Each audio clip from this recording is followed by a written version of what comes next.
A creature of habit, the man arrives at the same time every weekday afternoon. He selects the table on the far right at the front of the cafe, perhaps a vantage point of some sort. Most men have eschewed wearing hats these days, but some still honor the practice. The gentleman is one such man, a traditionalist even beyond the fedora. When he removes his hat, he reveals immaculately groomed gray hair. While much about him presents a man in his late 50s or perhaps older, his stature speaks of a confidence from younger, fitter days. The combination draws the eye. Once settled, the gentleman orders coffee. Strong, none of that weak brown water you serve the French. And a pastry. Only if it is fresh, otherwise bring me nothing. When he speaks, it is in impeccable, methodic, and practiced English. If you listen intently and have an ear for these details, you detect slight traces of European intonations.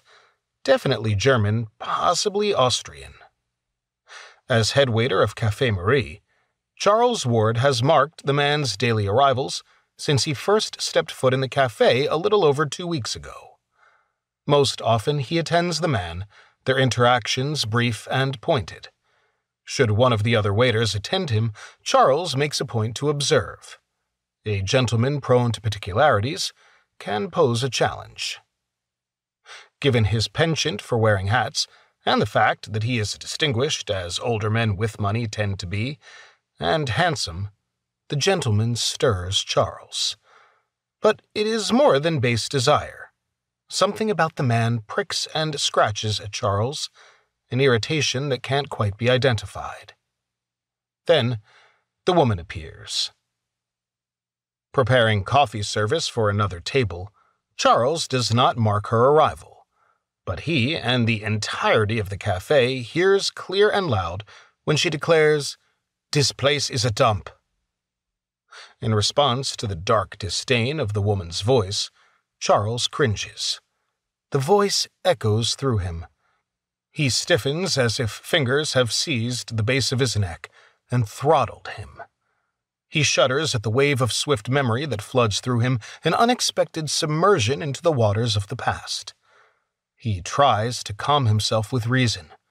Of course, his body has misunderstood, due to a trick of acoustics and distance. Otherwise, it makes no sense. Still, with rising dread, Charles knows that when he looks, he will not find a trick. He will find her.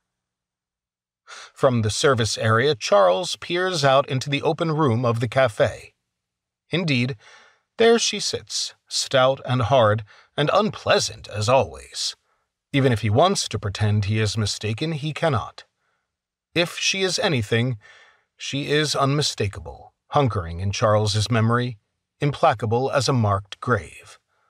Though her back is to Charles, denial is futile. He knows it is her.